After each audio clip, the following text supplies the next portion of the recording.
Magandang araw po. Panibagong kwentong kababalaghan ang ating pagsasaluhan sa oras na ito. Pero bago po yan, kung may kwento kayong kababalaghang nais nating gawa ng istorya, pa-comment po sa baba at ating gagawa ng video. Salamat po. Halina at simulan sa Kabanata 1. Kabanata 1, Bagong Upa, Bagong Simula. Mainit ang sikat ng araw sa stamesa nang bumaba si Rona mula sa jeep. Dalang-dala niya ang isang kulay asul na maleta, isang lumang backpack, at pag-asang makakahanap ng mas tahimik at murang matitirahan habang nagsisimula sa bagong trabaho bilang data encoder sa isang opisina sa Maynila. Isang linggo pa lang siya sa lungsod, at pakiramdam niya'y palaging hindi siya makatulog sa inuupahang dorm na laging maingay at puno ng estudyante. May dalang papel si Rona, isang print ad na nakuha niya sa Facebook Marketplace. Room for rent, murang boarding house, kumpleto sa gamit. Walking distance lang sa MRT. Matahimik at malinis. Message me WhatsApp for location. Mukha namang maayos sa mga larawan, at higit sa lahat, swak sa budget niya. Pagdating niya sa tapat ng bahay, agad niyang napansin ang estruktura nito, lumang-luma na, may halong kahoy at bato. Ang kisam sa veranda ay may bakas ng lumang pintura, tila may mga bitak sa gilid. Subalit malinis ang paligid. Maayos ang mga halaman, at may maliit na altar sa gilid ng pintuan, may mga tuyong bulaklak at kandila. Tumulog ang kampanilya nang pindutin niya ang doorbell. Bumukas ang pinto at lumitaw ang isang matandang babae, nakasuot ng kulay ube na house dress, maputi ang buhok na nakapusod, at matalim ang mga mata sa kabila ng tila mahinhing ngiti. Magandang araw po. Ako po si Rona. Nag-PM po ako sa inyo kahapon tungkol sa bakanteng kwarto, magalang nasabi ng dalaga. Ay, ikaw pala, tugon ng matanda. Ako si Aling Lorina. Halika, pasok ka iha. Nasa loob ang kwarto. Butit mabilis kang dumating. Marami kasing nagtatanong, pero bihira ang sumusubok talaga. Napatingin si Rona sa loob.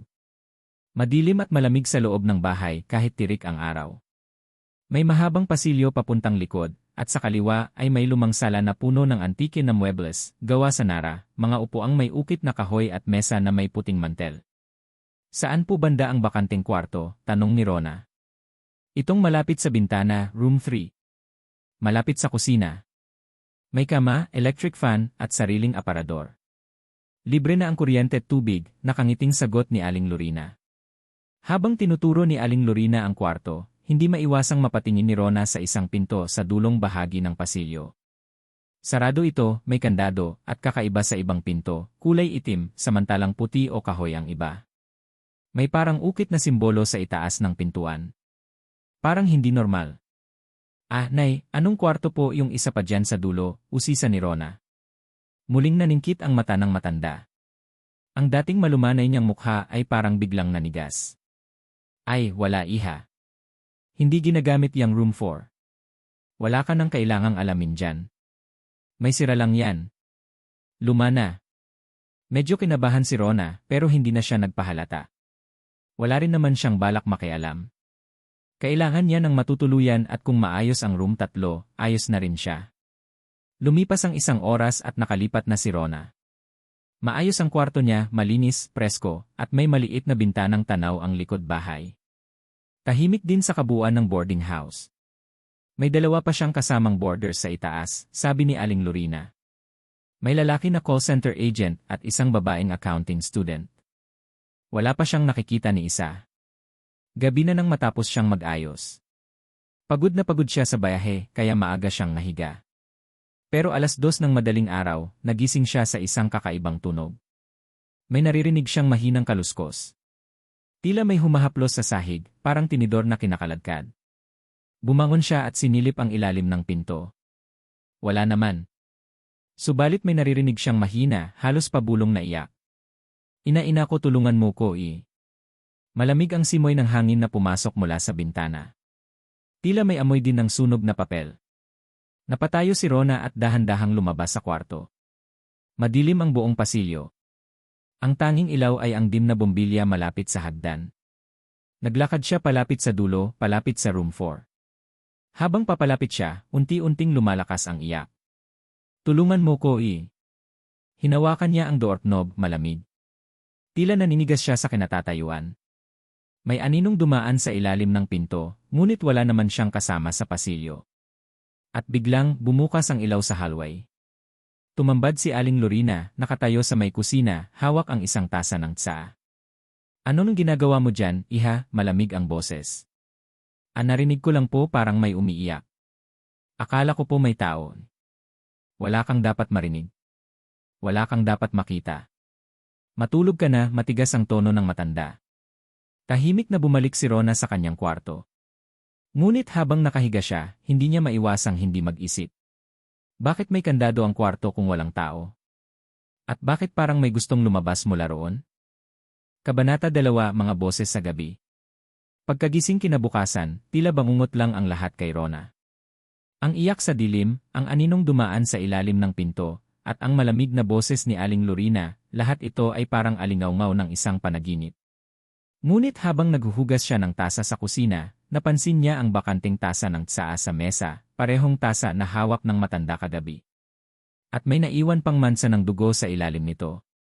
Napakagatlabi si Rona. Bakit may dugo sa tasa? Hindi naman ito sinasadyang makita, pero hindi rin niya kayang tanungin si Aling Lorina. Sa iisang araw pa lang niya sa boarding house, parang may misteryong bumabalot dito, isang bagay na pilit na itinatago. Kinagabihan. Maaga siyang umuwi mula sa trabaho. Tahimik sa loob ng bahay, tila walang ibang tao. Ang ilaw sa sala ay dim light lang, at ang mga lumang muebles ay may aninong sumasayaw dulot ng malalambot na galaw ng bintana. Habang papasok siya sa kanyang kwarto, naulinigan niya ang tunog ng paghikbi. Muli. Ngunit ngayon mas malinaw. Mas malapit. Inailabas mo ko, masakit di. Bumilis ang tibok ng puso ni Rona. Nanggagaling ang boses sa kabilang kwarto, room 4. Napatigil siya sa tapat ng pintuan nito. Ang kandado ay wala. Bukas ito ng bahagya. Hindi niya alam kung bakit, pero parang hinihila siya ng boses. Dahan-dahan siyang yumuko at sinilip ang maliit na puwang sa ilalim ng pintuan. Madilim. Ngunit may nakita siyang dalawang paa na nakatayo. Mapuputi. Maputla. Wala itong sapin. At tila duguan ang mga kuko. Napaatras si Rona at muntik na siyang matumba sa gulat. Kasabay noon ay biglang bumukas ang ilaw sa pasilyo at bumungad muli si Aling Lorina, pareho ng tagpong kagabi. Wala kang dapat tinitingnan, Rona, matigas ang boses ng matanda.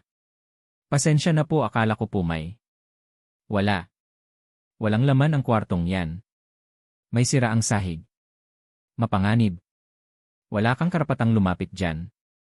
Ngumisi si Aling Lorina, at sa sandaling iyon, napansin ni Rona ang itim na pusa na dumaan sa paanan ng matanda.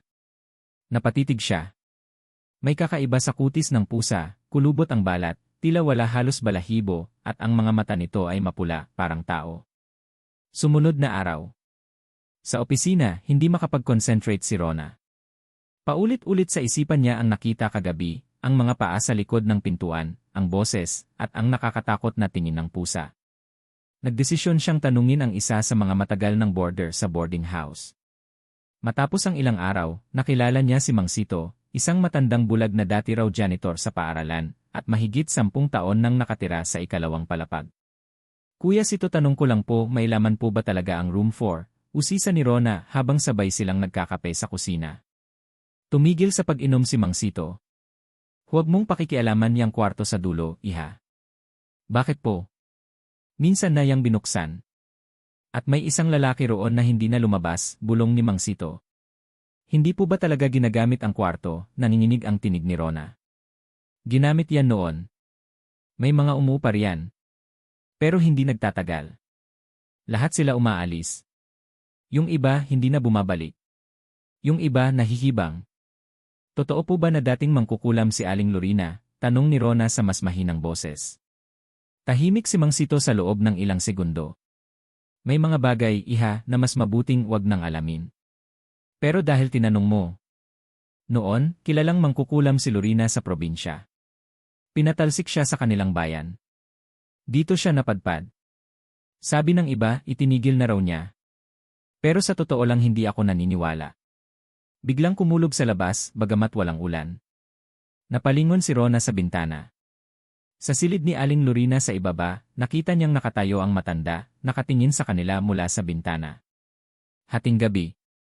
Muling nagising si Rona sa gitna ng gabi. May mas matindi na ngayon. Ang mga boses ay hindi na bulong. Para na silang may sariling mundo sa kabilang silid. May ritual. May dasal. Et ex tenebris, sacrificium animae. Bumangon si Rona. Dahan-dahang lumapit sa pinto ng room 4. Ngayon ay may ilaw sa loob. May aninong umiikot. May mga liwanag na parang apoy. Biglang may kumalabog sa pinto. Ilabas mo ko, boses ng babae, galit, puno ng sakit at desperasyon. Bumukas ang ilaw sa pasilyo. At wala si Aling Lorina. Wala ang ibang boarders. Si Rona lang. Mag-isa. At sa sahig, sa tapat ng room 4, may maliit na piraso ng papel, lumang-luma, tila sinunog ang mga gilid. Pinulot niya ito. May nakasulat. Silid na sinumpa. Huwag tulugan. May kaluluwang nakakulong. Kabanata 3, Aklat ng Itim. Kinabukasan, dumating sa boarding house si Bea, kaibigan ni Rona mula pa sa kolehiyo. Dahil nagkaroon ng renovation sa pinagtatrabahuhan nitong opisina, pansamantala itong nakitira kay Rona. Ang creepy naman ng bahay mo, puna ni Bea habang inaakyat ang malalumot na baitang. Para tayong nasa pelikula ni Chris Aquino. Naku, huwag ka nang magreklamo. Libre ka ng asarenta, sagot ni Rona sabay tawa, pero pilit. Hindi niya pa rin makalimutan ang pangyayari kagabi, ang sigaw mula sa room 4, ang papel na tila babala, at ang kakaibang presensya sa buong bahay. Gabi ng pagtuklas. Habang natutulog si Bea sa sahig gamit ang folding mattress, napansin niyang hindi mapakali si Rona. Ano ba, Rona? Para kang may ikinikimkim, tanong niya habang pinapahid ang moisturizer. Hindi na nakatiis si Rona at ibinunyag ang lahat, ang boses sa gabi, ang kalabog sa pintuan ng room 4, ang kwento ni Mang Sito, pati na ang papel na may babala. Nagulat si Bea pero hindi agad naniwala.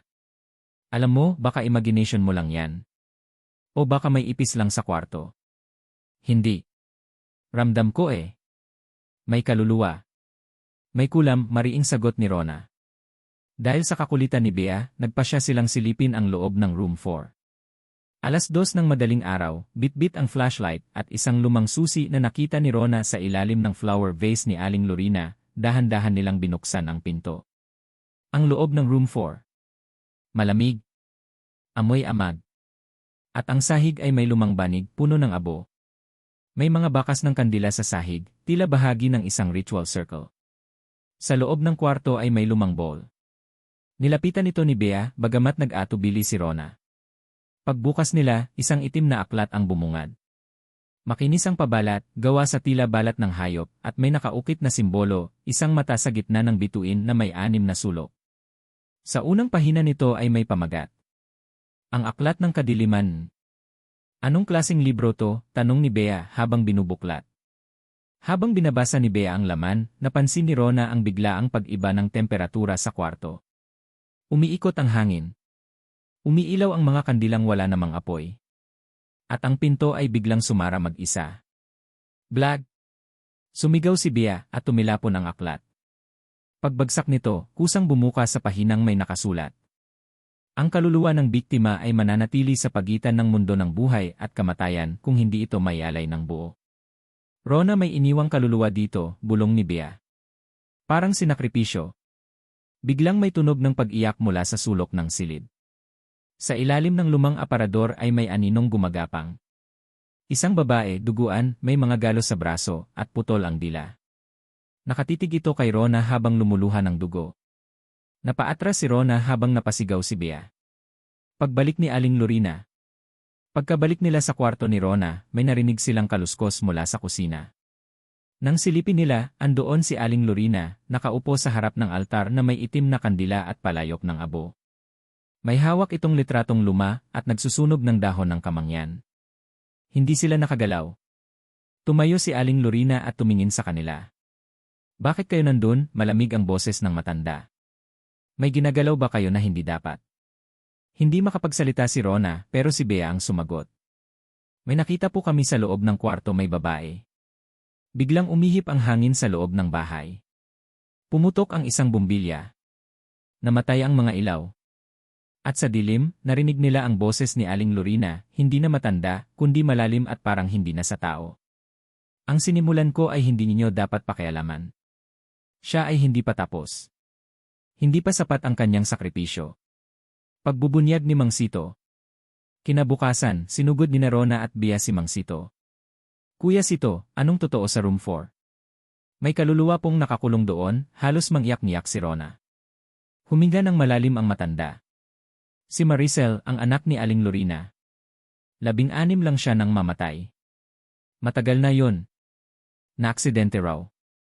Pero sabi ng ibang dating boarder, may ritual daw na ginawa ang matanda. At isa sa mga kondisyon ng ritual, isang buhay para sa kabataan ng isa pa. Napatingin si Bea kay Rona. Ibig sabihin kaya si Aling Lorina mukhang di tumatanda dahil inialay niya ang sariling anak. Tumango si Mang Sito. Pero palpak. Hindi naging buo ang alay. Kaya ngayon, ang kaluluwa ni Maricel na iwan sa room 4. At hanggang ngayon naghihintay. Pagsisimula ng bangungot. Kinagabihan, habang natutulog si Bea, nagising si Rona sa malalakas na tunog sa kisame. May mga gasgas, mga hakbang ng paa, at malalalim na hikbi. Nang lingunin niya si Bea, nakatayo na ito sa harap ng bintana, nakangiti pero umiiyak ang mata. Bea, tanong ni Rona. Tumalikod si Bea. Maputla. At sa kanyang leeg, may marka ng kamay, itim at may mahahabang kuko. Tinawag na ako, bulong ni Bea. Gusto niya na ng kapalit. Kabanata 4, si Maricel. Panibagong bangungot. Lumipas ang gabing iyon na halos walang tulog si Rona. Si Bea ay tuluyang nahiga matapos ang kakaibang kilos nito. Tila bang wala siyang naaalala kinabukasan, at nang tanungin ni Rona ukol sa nangyari kagabi, ay sinagot lamang siya ng, naglalakad ako sa panaginip. Minsan talaga ganito ako pagpuyat. Pero alam ni Rona na hindi iyon ordinaryo. Nakita niya ang mga itim na marka sa leeg ni Bea, at ang mapupulang mata nito pagkagising. At higit sa lahat, ang ngiti nito habang umiiyak ang mga mata, hindi niya malilimutan. Sinubukan niyang huwag magpahalata, ngunit ang kaba sa kanyang dibdib ay unti-unting nagiging takot. Kaya sa pagbalik ni Mang Sito sa umaga upang maglinis ng bakuran, agad siyang nilapitan ni Rona. Ang lihim ni Maricel. Mang Sito, gusto ko pong malaman ang totoo. Sino po ba talaga si Maricel? Tanong ni Rona habang hawak-hawak ang mob ng mainit na kape. Napatingin ang matanda sa paligid. Nang makasiguro siyang walang nakikinig, dahan-dahan siyang naupo sa may harapan ng lumang mesa malapit sa puno ng mangga. Si Maricel anak siya ni Aling Lorina. Tahimik yan. Matalino, mahilig sa musika. Pero simula nang pumanaw ang asawa ni Aling Lorina, nasabi-sabi ay pinaslang ng kulam, nag-iba na ang ugali ng matanda. Paano po nagbago? Nagkulong siya sa bahay ng halos 2 taon. Hindi na siya lumalabas kundi sa gabi. Hanggang sa isang araw, wala nang nakakita kay Maricel. Sinabi ni Aling Lorina na ipinadala raw niya sa probinsya para mag-aral. Pero ilang linggo pagkatapos noon, nagsimula nang marinig ang iyak sa loob ng room 4. Yung kwarto, dati kwarto ni Maricel yon. Mga larawan ng nakaraan. Hindi mapakali si Rona. Bumalik siya sa loob ng boarding house at pinuntahan ang likurang silid ni Aling Lorina. Wala ito sa bahay ng oras na yon, marahil ay namalengke. Nakasarado ang pinto pero hindi ito nakalock. Dahan-dahan niya itong binuksan. Sa loob ay isang lumang silid na punang alikabok, nakasabit ang mga lumang larawan sa dingding. Karamihan ay portrait ni Maricel, isang magandang dalagita na may maamong mata. May isang larawang ikinagulat niya, kuhang larawan ng isang ritual. Sa gitna, nakaupo si Aling Lorina, nakaputing damit at may hawak na manok. Sa gilid nito, nakatayo si Maricel, tila walang malay, at sa likod ay may ginuhit na simbolo sa sahig, ang bituin na may mata sa gitna, katulad ng nasa aklat ng kadiliman. Naghalungkat pa si Rona. Sa ilalim ng aparador may natagpuan siyang diary. Lumang-luma na ito at ang pabalat ay may nakasulat na pangalan, Maricel Reyes. Ang diary. Binasa ni Rona ang mga pahina. Dito ay isiniwalat ni Maricel ang unti-unting pagbabago ng kanyang ina. Ipinaglalaban ko si inay pero palagi siyang galit. Sabi niya, ako raw ang dahilan ng lahat ng kasawian niya. Pinaglalapit niya ako sa altar, at pinipilit akong tumayo sa gitna ng bilog habang binubulong ang mga Latinong salita. Ayoko na po. Nagising ako isang gabi na may tinutusok siya sa tiyan ko. Sabi niya, hindi ito masakit, ito raw ang magsasagip sa kanya. Ayoko na. Diyos ko, tulungan niyo ako. Sabi niya, may susunod na papalit. Kailangan daw ng sakripisyo taon-taon para manatiling buhay. Ayoko na. Ayoko na. Ayoko na. Tumulo ang luha ni Rona habang binabasa ito. Sa huling pahina ay may pulang mansa, tila dugo, at mga salitang nakasulat ng mabilis. Huwag matulog sa silid 4. Kahit anong mangyari. Nagising ang multo. Sa gabing iyon, habang naglalabas si Bea sa labas, may narinig si Rona na mga yapak mula sa itaas. Ngunit wala naman siyang kasama roon. Pumanhik siya at tinungo ang room 4. Nakabukas ang pinto, at sa loob ay may isang batang babae na nakaupo sa sahig. Maricel, mahina niyang tanong. Lumingon ito, maputla, may luha sa mga mata, at tila napagod na sa paghihintay. Hindi ko siya ginusto, bulong ng multo. Ayokong saktan. Pero wala akong magawaan. Lumapit si Rona, nanginginig sa takot. Ngunit nang abutin niya ang kamay ni Maricel, biglang nagbago ang anyo ng kaluluwa. Nagdilim ang paligid, at ang bata ay naging itim na anino, may matulis na kuko at nagngangalit na mata. Siya ang susunod. Sigaw ng anino. Napaatras si Rona at natumba. Ngunit bigla siyang hinatak ng isang kamay mula sa labas ng kwarto, si Bea. Tumakbo tayo, sigaw ni Bea. Pag-amin ni Aling Lorina. Hindi pa sila nakakalabas ng gate nang salubungin sila ni Aling Lorina, may hawak na itim na kandila at maliit na boteng may lamang dugo. Tapos na ang lahat. Hindi nyo na kailangan pa makialam, malamig niyang wika. Bakit mo to ginagawa, sigaw ni Rona. Anak mo siya. Bakit mo siya isinumpa? Pumatak ang luha sa mata ni Aling Lorina. Pero hindi ito ng luha ng pagsisisi, kundi ng galit. Hindi nyo alam ang kapalit ng buhay na walang sakit, ng ganda na di kumukupas, ng lakas na hindi nauubos. Wala kayong alam. Ipinagpalit mo ang kaluluwa ng anak mo sa kabataan mo.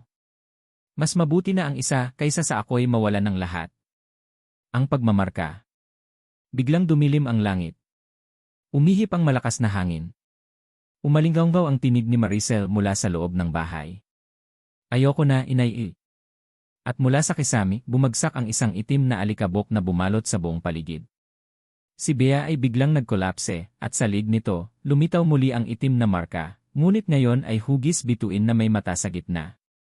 Huli na siya, bulong ni Aling Lorina. Nakatakda na ang alay. Kabanata 5 ang kasunduan.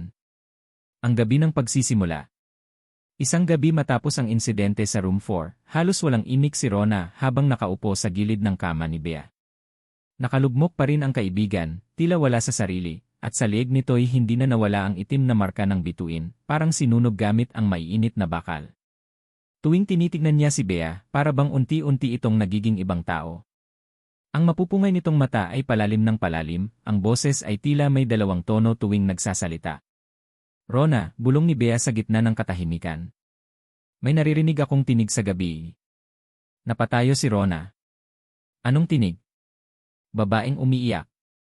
Sinasabi niyang ako'y isinuko. Binalikang lumang aklat. Bumalik si Rona sa silid kung saan niya nakuha ang dayari ni Maricel. Doon niya muli nakita ang lumang aklat, hindi ordinaryong librong pambata, kundi isang grimoire, isang kasulatan ng mga sinaunang kulam. Sa unang pahina ay may pamagat na Latin. Librum Exilium, Pactum Sanguinis A. Aklat ng kalayaan, kasunduan ng dugo. Sa loob ng aklat ay may mga ritual, incantation, at paliwanag tungkol sa pagpapalit ng kaluluwa, isang uri ng ritual kung saan maaaring ialay ang isang inosente upang manatiling buo ang espiritu ng isang kulam. Napahawak si Rona sa sarili. Ang lahat ay biglang nagiging malinaw. Isinakripisyo ni Aling Lorina ang sariling anak upang manatili siyang buhay at makapangyarihan. Ang kasulatan. Sa isa pang pahina, nakita ni Rona ang isang kontrata, nakasulat sa sinaunang baybayin, ngunit may katumbas sa Tagalog. Sa bawat taong lilipas, dapat muling ialay ang katawan at kaluluwa ng isang malinis. Kung hindi, ang katawan ng may kasunduan ay maglalagas, at ang apoy ng kadiliman ay babawi sa kanya.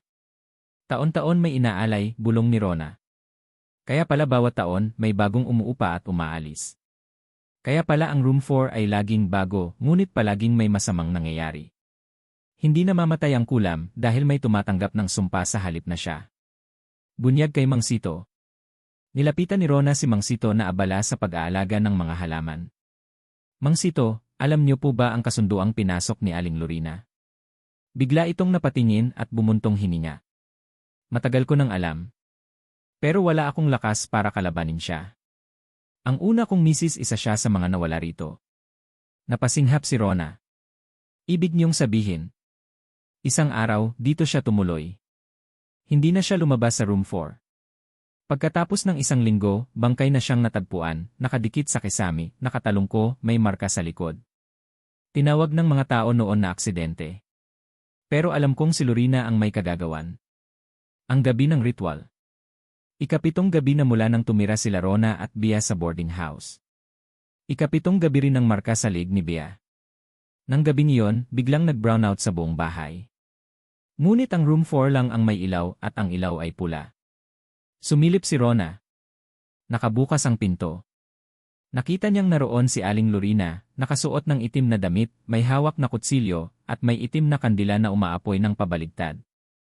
Nasa gitna ng bilog na may simbolo si Bea, parang tulog ngunit nakatayo. Bakit mo ito ginagawa sa kanya? Sigaw ni Rona habang lumapit. Ngunit parang wala nang pakiramdam si Aling Lorina. Hindi mo alam ang halaga ng kagandahan, kapangyarihan, at paglalaban sa kamatayan. Kapalit niya isa pang taon ng lakas. Nagising ang kaluluwa. Biglang lumamig ang paligid. Tumigil ang orasan. Lahat ng bagay ay nagmistulang lumulutang. At mula sa sulok ng kwarto, lumitaw ang kaluluwa ni Maricel. Hindi mo na ako mapipigil, inay. Napasigaw si Aling Lorina. Hindi. Ako ang nagluwal sa'yo. Ako ang may karapatan sa kaluluwa mo. Pero hindi mo ako inibig. Hindi mo ako pinili. Ibinigay mo ako sa dilim di. Lumiwanag ang paligid. Biglang nagliwanag ang marka sa sahig. Isa-isang natanggal ang mga pulang kandila. Napasigaw si Aling Lorina, hawak-hawak ang dibdib habang unti-unti siyang nalulusaw. Pagwawakas ng ritual. Lumapit si Maricel sa katawan ni Bea. Pasensya na. Ginamit nila ang katawan mo. Pero hindi ka pa huli. Hinawakan ng kaluluwa ang noo ni Bea. Napapikit ito at sa isang iglap nawala ang marka sa leeg nito. Si Aling Lorina ay nawalan ng ulirat, ang katawan ay naging abo sa gitna ng kwarto. Isang sigaw ng halakhak ang umalingaw-ngaw, kasunod ng katahimikan. Tumulo ang luha ni Rona. Maricel, salamat. Hindi pa tapos ang lahat, Rona. May naiwan siyang kasulatan. At may isa pang susunod na magtatangkang ipagpatuloy ang sumpa. Kabanata 6, ang bagong tagapagmana. Pagkalipas ng 3 araw. Mula nang masunog ang katawan ni Aling Lorina sa loob ng silid 4, halos hindi pa rin makapaniwala si Rona sa lahat ng nangyari.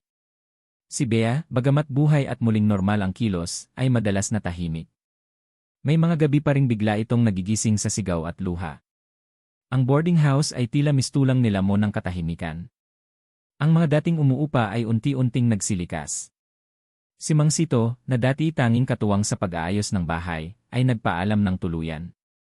Hindi na ako makakatagal pa rito, Hija, ani nito, sabay hawak sa rosaryo. Kahit pa wala na si Aling Lorina, nananatiling bukas ang room 4. At sa kabila ng lahat, hindi pa rin maipaliwanag kung bakit tila may hangin pa ring malamig na dumadaloy tuwing gabi sa pasilyo sa ikalawang palapag. Ang lihim sa liham. Habang nililinis ni Rona ang silid ni Aling Lorina, may natagpuan siyang kahon sa ilalim ng aparador. Maalikabok, may kandadong kalawangin, at may ukit ng isang mata sa ibabaw. Gamit ang isang maliit na pamukpok, nabuksan niya ang kahon. Sa loob nito ay may lumang sulat, tiniklop ng maraming beses. Sa pabalat, may nakasulat sa lumang titik baybayin.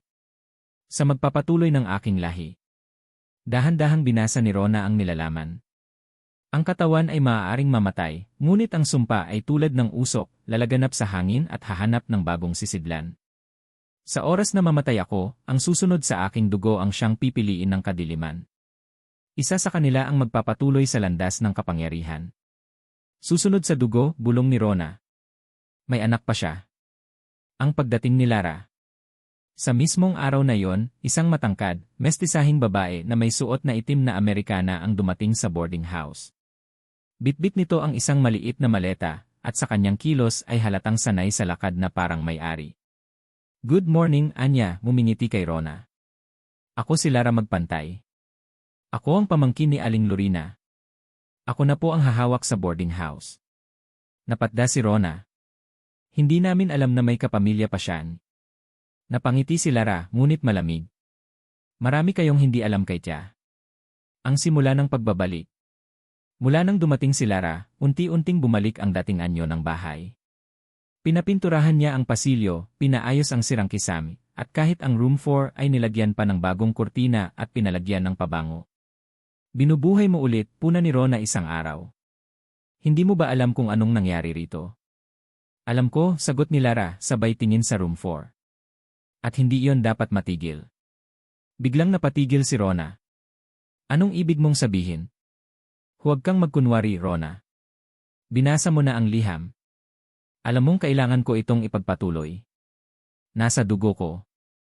Lumamig ang paligid.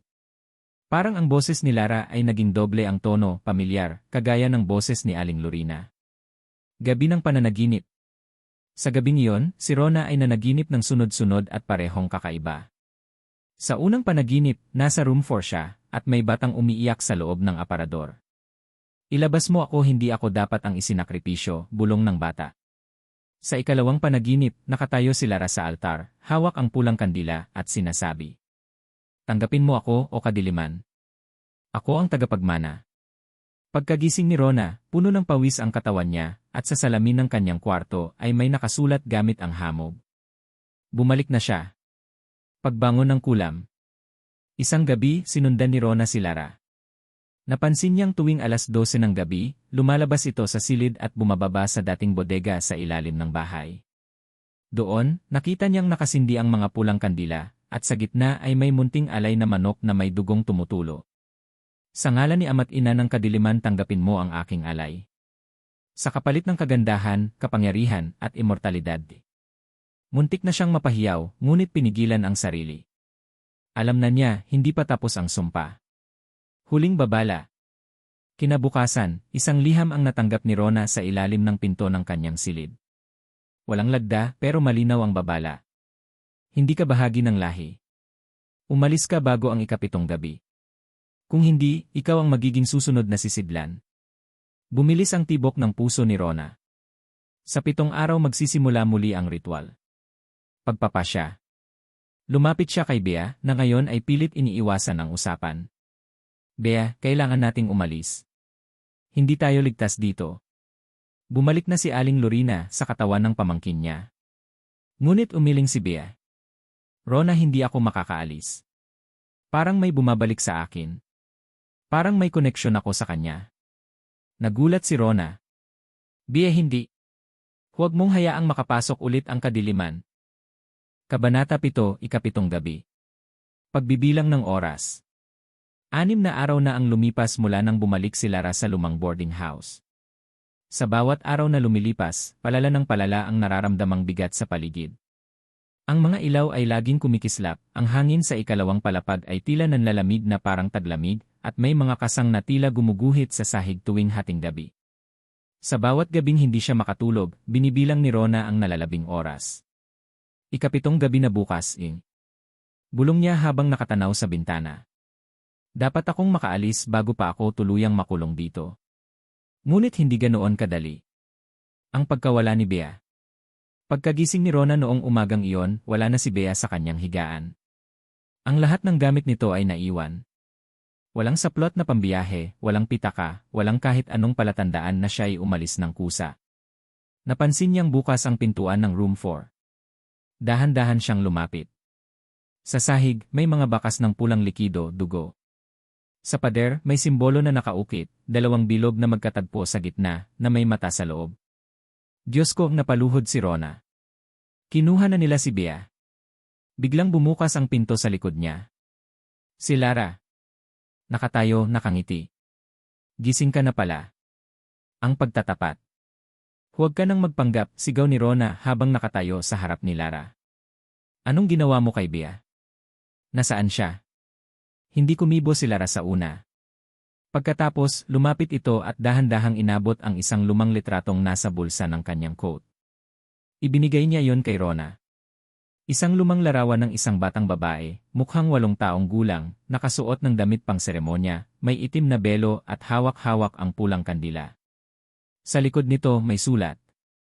Ang susunod ay kailangang magmula sa isang purong dugo. Si Bea, bulong ni Rona. Bakit siya?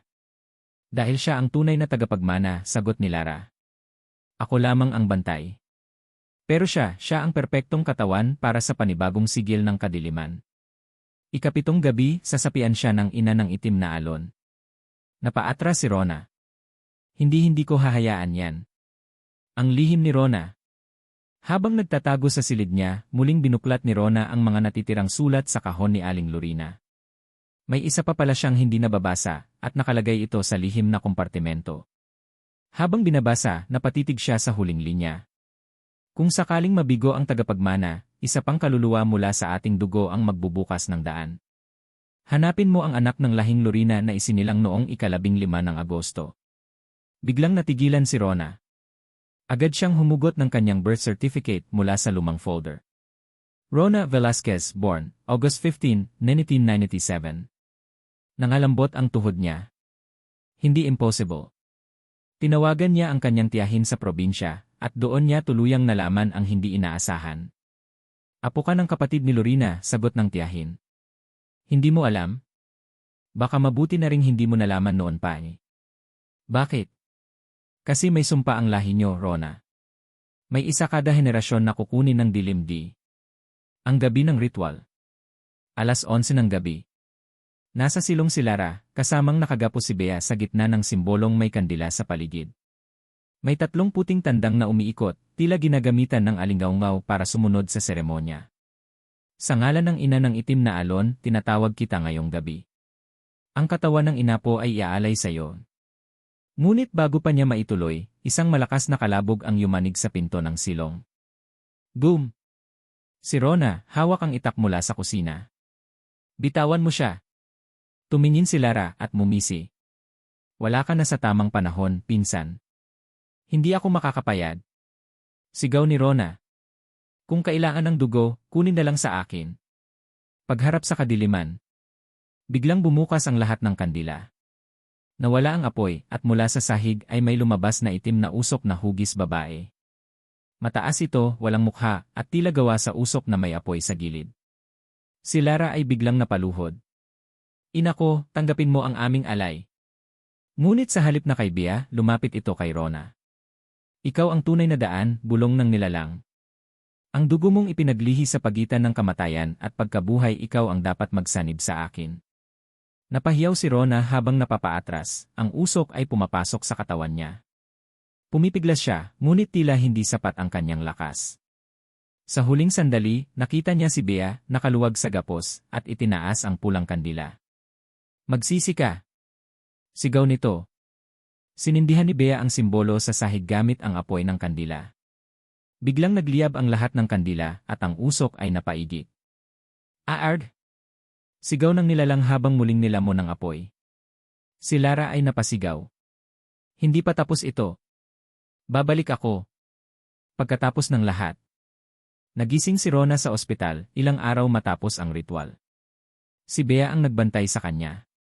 Ligtas na tayo, ani Bea. Umalis na si Lara. Nasunog ang silong. Wala nang sumpa. Ngunit sa dulo ng kanyang kama, may pulang kandila na nakapatay, at sa ilalim nito, may papel na may nakasulat. Bawat lahi ng dilim ay may binhi. At ikaw na ang susunod na sisibol. Kabanata 8 ang binhi ng kadiliman. Balik sa katahimikan. Lumipas ang 1 linggo matapos ang insidente sa lumang boarding house. Winasak ng sunog ang buong silong. Ayon sa mga bumbero, walang malinaw na dahilan ng pagliyab. Walang gasul, walang dekuryente, walang posibleng pinag-ugatan ng apoy. Ang sabi lang ng hepe, misteryo. Lumikas na ang lahat ng boarders. Maging si Bea ay lumipat na sa bahay ng kanyang tiyahin sa Quezon City. Ngunit si Rona nanatili pa rin. Ikaw? Babalik ka talaga ron? Tanong ni Bea habang sinusundo siya pauwi. May naiwan pa akong kailangang malaman, sagot ni Rona. At may parang humihila sa akin pabalik. Mga paunang senyales. Pagkarating ni Rona sa boarding house, tahimik na tahimik ang paligid. Nakapako ang ikalawang palapag. Lahat ng pinto ay may pako, maliban sa isa, room 4. Tinitigan niya ito, marahang huminga, at tumuloy sa sariling silid. Kinagabihan, habang nakahiga, bigla siyang napabalikwas. May panaginip na naman siya. Sa panaginip, nasa gitna siya ng isang kakahuyan. May apoy sa paligid, at sa gitna ay may bilog na bato. Nakaupo siya roon, nakasuot ng itim, hawak ang pulang kandila. Sa harapan niya, may mga taong nakaitim, nakaluhod, nakataas ang kamay. Pagkagising niya, may nadikit na abo sa kanyang mga daliri. Panaginip lang yon. Di ba, bulong niya. Pero ramdam niyang hindi. Parang totoong nangyari. Ang pagsibol ng guhit. Ilang araw pa ang lumipas, unti-unting may lumilitaw sa balat ni Rona, mga guhit, itim na parang tinta ng tatoo, ngunit gumagalaw. Pagsilip niya sa salamin, tila ba may gumagapang na anino sa likod niya. At sa tuwing naliligo siya, may naririnig siyang boses na pabulong sa hangin. Ikaw ang susunod. Ikaw ang tuloy. Nagpatingin siya sa doktor, pero walang nakitang abnormalidad. Psychological trauma lang daw. Pero sa loob-loob niya, may gumigising sa loob niya. Ang muling pagbukas ng silid 4. Gabi ng Biyernes. Habang kumakain, narinig niyang may kumalabog sa itaas. Dahan-dahan siyang umakyat. Nakasara pa rin ang room 4. Pero bigla itong bumukas ng kusa. Nang sumilip siya, wala na ang dating laman. Wala na ang kandila, wala na ang dugo, wala na ang altar. Ngunit sa gitna, may nakalatag na pulang tela, at sa ibabaw nito, isang bata. Batang babae na halos 7 taong gulang. Nakayuko, nakaputi, at nang tumingin sa kanya. Nanay, tanong ng bata. Ha, gulat si Rona. Sino ka? Lumapit ang bata. Ikaw ang nagbigay buhay sa akin mula sa kadiliman. Nandito na ako, nanay. Biglang nagsara ang pinto. Nawalan ng kuryente. Pagbabalik ng ritual. Nagising si Rona sa gitna ng kwarto. Nakahandusay siya sa sahig ng room 4. Sa kanyang paligid, nandoon muli ang mga simbolo. Ngunit ngayon, siya na ang nasa gitna ng bilog. Hawak niya ang pulang kandila. Nakayuko siya. Parang wala sa sarili. Bakit ako nandito? Tanong ng kanyang isip. Pero ang kanyang katawan, ibang kilos ang ginagawa. Sinisindihan ng kamay niya ang kandila. May lumalabas na mga salita mula sa kanyang bibig, salitang hindi niya alam pero sinasambit ng walang alinlangan. Luminous at Rama Felinor Sangran. At sa kanyang likod, lumitaw ang batang babae. Ngunit ngayon, iba na ang anyo ng bata, itim ang mata, at may sungay sa ulo. Inako, bulong nito. Ang anyo ko'y galing sa'yo. Ikaw ang binhi, ako ang bunga. Ang pagsanib. Pilit na pinipigilan ni Rona ang kanyang katawan. Pumipiglas ang kanyang isip, ngunit tila kontrolado na siya ng isang mas mataas na lakas. Bigla na lamang, isang liwanag ang sumiklab sa gitna ng kwarto. Isang matandang babae ang lumitaw, si Lorena, ang orihinal na mangkukulam. Rona! Labanan mo ang dugo. Hindi pa huli ang lahat. Hindi mo na siya kayang kuhanin, sagot ng batang demonyo. Sa kanya ako isinilang. Siya na ang bago kong katawan. Pero sa huling lakas ni Rona, hinawakan niya ang pulang kandila at isinaksak ito sa kanyang dibdib. Boom! Nagliwanag ang buong kwarto. Sumigaw ang bata. Nawasak ang pader. Tumilapon si Rona sa labas ng room 4. Ang presensyang naiwan. Pagkagising ni Rona sa ospital, wala na ang mga guhit sa balat niya. Nawalan siya ng alaala sa nakalipas na gabi. Si Bea nandoon. Nabuhay ka, ani Bea, umiiyak. Salamat sa Diyos. Ngunit habang nag-uusap sila, may isang batang babae na dumaan sa pasilyo ng ospital. Tumingin ito kay Rona. Ngumiti. Itim ang mga mata. Kabanata Siyam, silang mga nananatili. Ang lihim na pagbabalik. Hindi natagpuan ni Rona ang tulog sa mga sumunod na linggo. Muling bumalik siya sa kanyang trabaho, ngunit may mga bagay na hindi na niya kayang iwasan. Laging may nararamdaman na kakaiba sa kanyang paligid, mga anino na dumadaan, mga boses na humihirit sa hangin, mga mata na tila sumusunod sa bawat galaw niya. Nagpasya siyang magbalik sa boarding house, sa silid na ngayon ay tinaguriang silid 4, ang silid na naglalaman ng mga lihim ng kanyang pamilya. Ngunit sa kabila ng pag-iwas sa mga tanong, patuloy pa rin siyang kinakalabit ng nakaraan. Pagdating ni Lara. Isang gabi, habang siya ipapasok sa boarding house, narinig niyang may kakaibang tunog mula sa silong. Dahan-dahan siyang lumapit at nakita si Lara, ang dating bantay ni Aling Lorina. Hawak-hawak nito ang isang maitim na libro, puno ng mga simbolo at pangalan. Rona, bulong ni Lara nang makita siya, huwag mong gawing biro ang mga sumpa sa lahi mo. Hindi mo kayang tapusin ang nangyari. Nakatanim na sa katawan mo ang dilim. Hindi ko na kayang umalis, sagot ni Rona. Hindi ko na kayang kalimutan ang lahat ng ito. Tama ka, sagot ni Lara. Hindi mo kayang kalimutan dahil ikaw ang susunod na hakbang ng kadiliman. Pag-usbong ng dugo. Dumating ang gabi ng kabilugan ng buwan, at muli, dumalaw sa kanyang panaginip ang batang babae na may itim na mata. Nasa isang kakahuyan siya, hawak ang pulang kandila. Habang tinatahak ang daan patungo sa altar, naramdaman niyang may sumisipsip sa kanyang katawan, isang kabigatan na parang may hinihila sa kanya.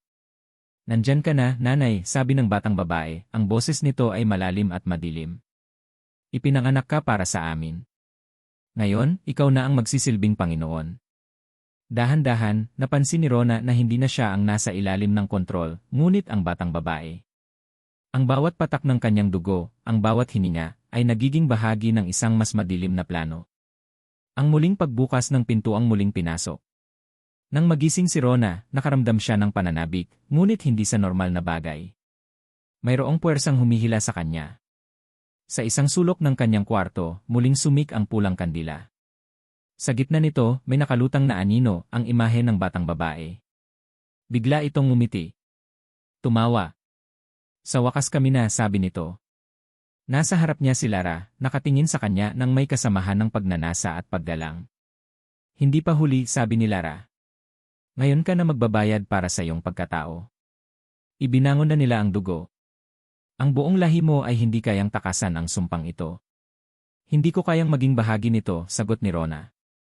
Hindi ko kayang makipagtulungan sa inyo. Pero ang katawan ni Rona, hindi na nakikinig sa kanya. Ang kanyang mga daliri ay kusa ng gumalaw, hinahaplos ang kandila at itinutok ito sa kanyang dibdib.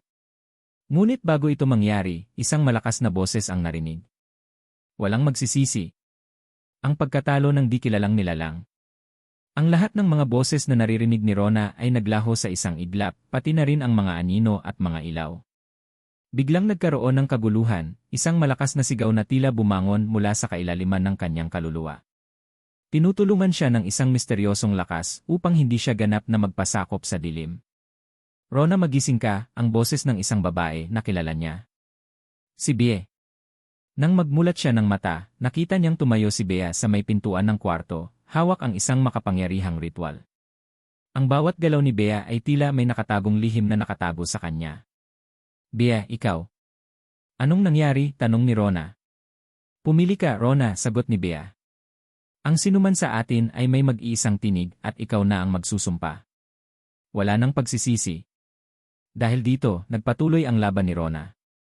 Ngunit si Bea ay pumasok na sa bilog na simbolo, at bago magtakip silim, isang matinding liwanag ang pumuno sa kwarto, ang mga anino ay lumitaw at isang nilalang na may matalim na mga pangil ang lumitaw mula sa dilim. Ang pagbabalik ng Lorina. Habang ang kanyang katawan ay tinutulungan ng mga puwersang hindi niya kayang kontrolin, naramdaman niyang nagsimula nang magbalik ang tunay na anyo ni Aling Lorina. Ang mangkukulam na ang buhay ay mula sa mga saloobin ng mga espiritu at ritual ng kadiliman. Siya ang sinumang mag-aalaga ng ating pag-ibig, bulong ni Lorina, habang binanggit ang pangalan ni Rona. Ngunit hindi pa siya tapos. Kung nais niyang lumaban, hayaan natin siyang magising sa lahat ng kamalian ng lahi. Pagwawakas ng laban.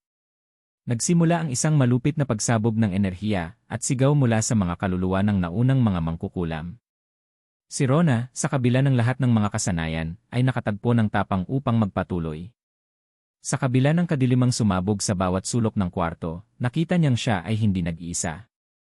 Muling pumasok sa eksena ang mga imahe ng bata, na may kasamang isang madilim na kapangyarihan na tila nagnanais na magtagumpay sa huling hakbang. Ngunit sa isang hindi inaasahang paggalaw, nagsimula ng maglaho ang mga imahe ng silid, at muling sumik ang liwanag ng buwan. Wala nang takot, bulong ni Rona. Hindi ako magiging bahagi ng kadilimang ito. Kabanata 10. Ang pagwawakas ng sumpa. Ang huling pagharap. Pagmulat ni Rona ng mata, nakita niyang ang kwarto ay napuno ng isang matinding liwanag. Ang hangin ay malamig, ang mga anino ay tila naglaho, ngunit may isang bagay na iba, may kalakip na presensya. Isang matinding pakiramdam ng kapangyarihan at pagkatalo ang pumasok sa kanyang katawan. Si Bea ay naroroon, nakatayo, ngunit sa likod niya ay may isang madilim na hugis, nagmamasid. Bea, ano tong nangyayari? Tanong ni Rona, ang boses ay nanginginig. Anong klase ito? Ano ang ibig sabihin ng lahat ng ito? Rona ni. Sabi ni Bea, ang tinig niya ay malungkot at may kabuntot na pagnanasa. Hindi mo kayang tapusin ito ng mag-isa. Ang iyong pamilya ay pinili na ang landas ng kadiliman. Ikaw ang tagapagmana. Ngunit si Rona ay hindi natakot. Alam niyang may lakas na bumangon mula sa kanyang puso. Hindi siya magsisilbing alipin ng kadiliman. Ito na ang katapusan, Bea, sabi ni Rona, ang kanyang mga mata ay nagningning ng tapang. Wala nang makakakuha sa akin. Wala nang magpapasunod sa akin. Ang pagbabalik ni Aling Lorina. Bago pa man makapagsalita si Bea, isang malakas na tunog ang bumasag sa katahimikan ng kwarto. Tinutok ng Lorina ang kanyang mga mata kay Rona.